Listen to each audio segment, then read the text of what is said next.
So I'm going to get started with today's presentation, and it is entitled The Matrix Trilogy Decoded. What is the Matrix? What are the Matrix movies? The Matrix movies are, yes, science fiction stories, but what they really are allegories. So this term really has to be understood if anyone is not familiar with it. An allegory is a story, poem, or picture that can be interpreted to reveal a hidden or a coded meaning.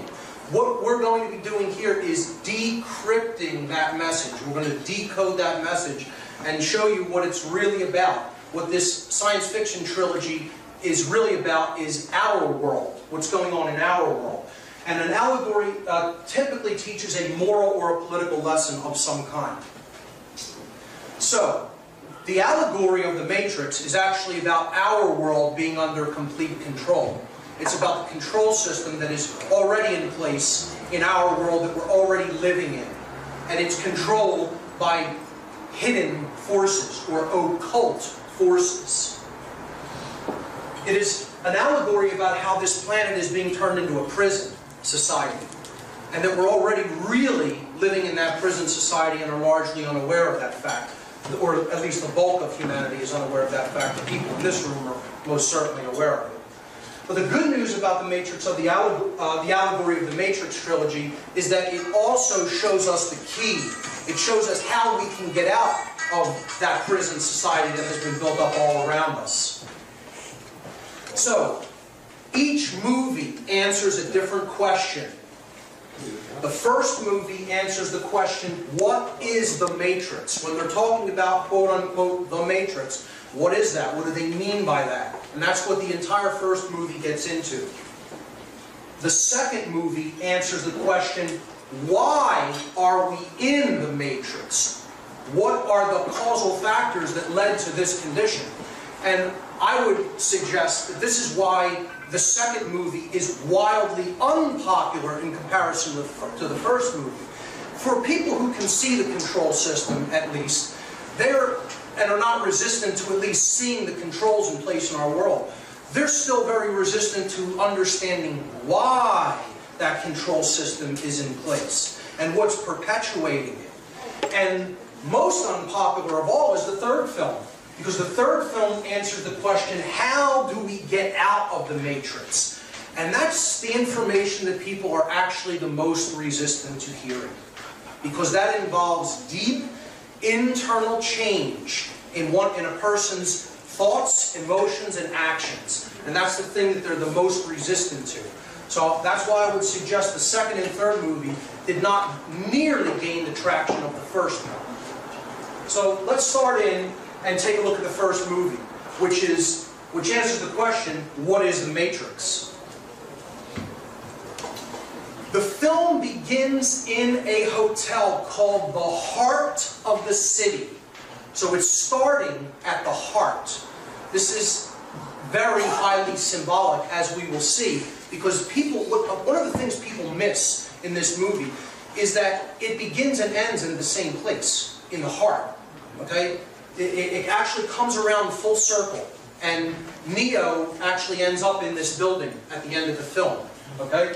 So every movie, every one of the movies also begins with Trinity, the main female lead, played by Carrie-Anne Moss, in distress, in severe distress of some kind.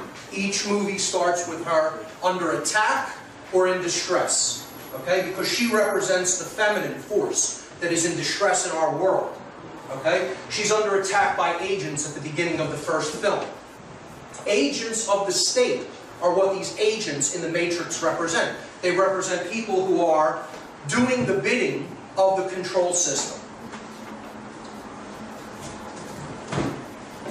Okay, the main hero of the film, played by Keanu Reeves, is Thomas Anderson, who is a software engineer. Okay, now the Matrix is all an allegory dealing with software jargon, computer jargon.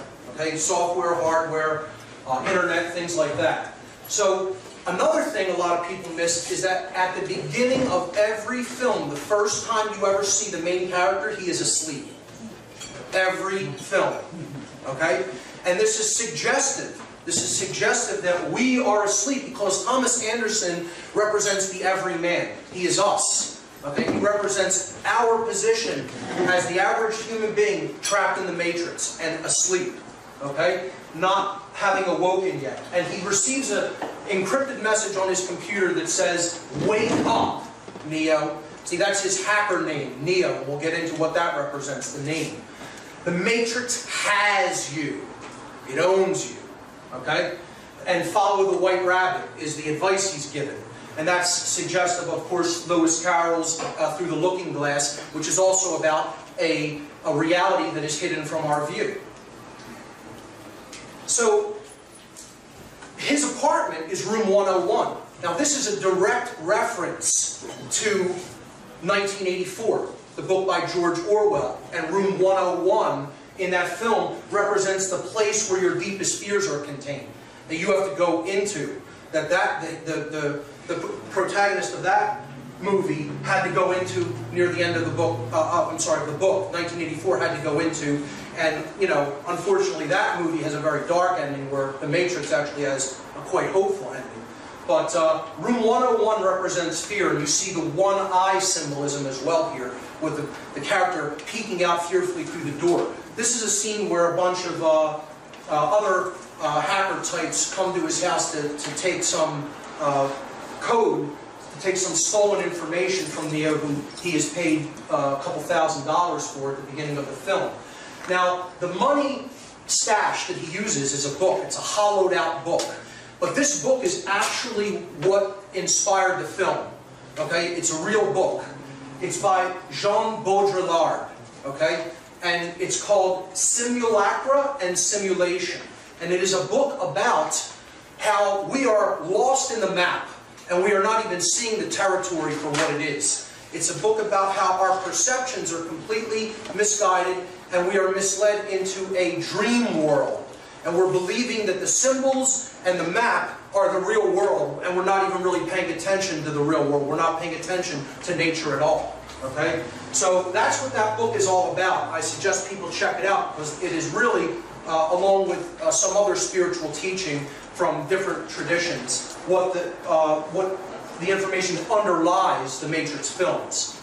Now, the people who show up to give him the money, one of their girlfriends has this white rabbit on her shoulder. So you see synchronicity, the idea of synchronicity being injected into the film. He was just told, follow the white rabbit, a white rabbit appears. He decides to go along with that, stepping into the stream of synchronicity, and that leads him to a club where he meets Trinity, where Neo, Thomas Anderson, meets Trinity. Now, he never met her before, but he was aware of her reputation. Here's part of the conversation that takes place. Trinity says, I know why you're here, Neo. You're looking for him. I know because I was once looking for the same thing. And when he found me, he told me I wasn't really looking for him. I was looking for an answer. It's the question that drives us mad. It's the question that brought you here. You know the question just as I did.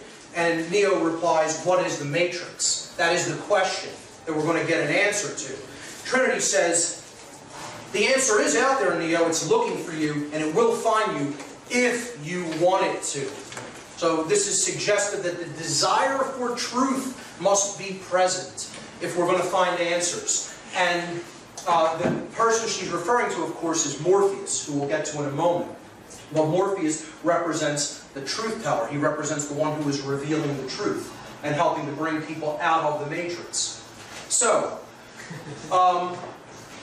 the next slide is from Thomas Anderson's place of employment, which is a software company, and his boss, Reinhardt, says to him that he has a problem with authority, because that's what this movie is about.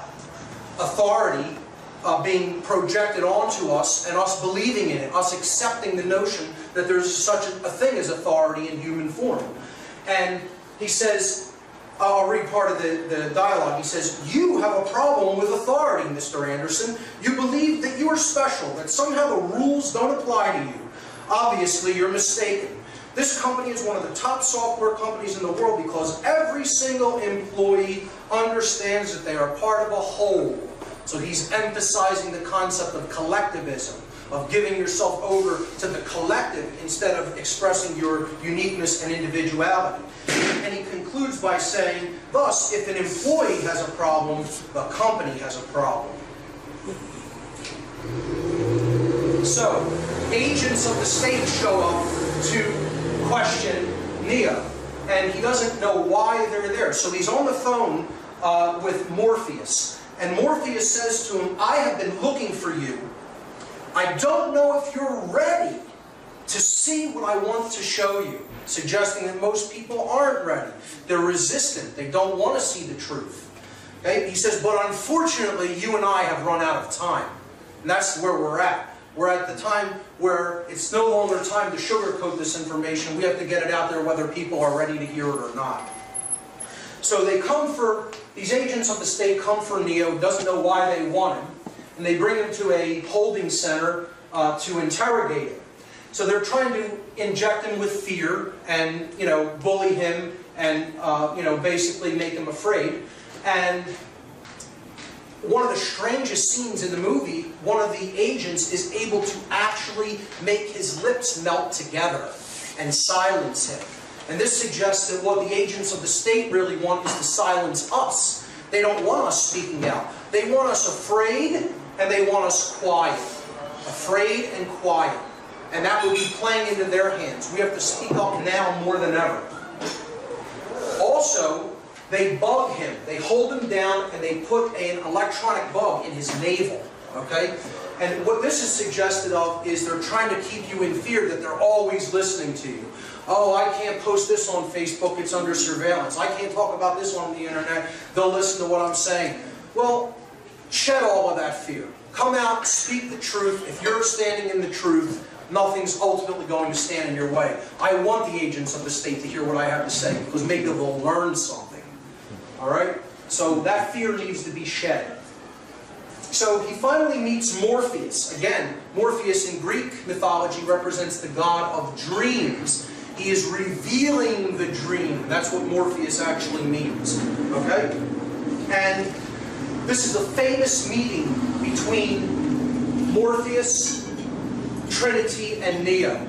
And Trinity brings them together. Trinity, who represents our emotions, brings our action, which is the will, which is what Neo represents, into alignment with thought, which is what Morpheus represents. So let's take a look at these three characters and what they really represent allegorically. They are different aspects of our consciousness, of the expression of our consciousness. And Neo represents, well, I'll start with Morpheus. Our consciousness, the expression of our consciousness is composed of three modalities or dynamics. Our thoughts, our emotions, and our actions. These are the three ways we express our consciousness. Morpheus represents the mind. He is the thoughts aspect of consciousness. So he is the mind. He is our intelligence. When we use the mind, we're gaining knowledge. We're making a connection with truth. That's what Morpheus represents. That which is going to show us the truth. Okay? Trinity is the spirit. She is the sacred feminine, the heart, our compassion, love energy. That's what she represents. And again, she acts as the bridge between the two. The heart is the bridge between our mind and our will. The heart is the center. Our actions is represented by Neo. He is the will. He represents courage. He represents the exercise of conscience, doing that which we know to be right. And he represents our desire for freedom, for true freedom. Okay? So he is the will. When they meet finally, when the thoughts reach out to the actions, to the will, and they finally meet in the Lafayette Hotel, Morpheus presents Neo with a choice, and here's how the dialogue goes. Morpheus says, "You're here because you know something. What you know you can't explain, but you feel it. You felt it your entire life. That there is something wrong with the world. You don't know what it is, but it is there, like a splinter in your mind, driving you mad. It is this feeling that has brought you to me. Do you know what I'm talking about? And Neo replies, the matrix. Morpheus says, do you want to know what it is? Do you want to know what the matrix is? The matrix is everywhere. It's all around us, even now in this very room. You can see it when you look out your window, when you go to church. When you turn on your television. You can feel it when you go to work, when you go to church, when you pay your taxes. It is the world that has been pulled over your eyes to blind you from the truth. And Neo asks, what truth? And Morpheus replies, that you are a slave, Neo. Yes.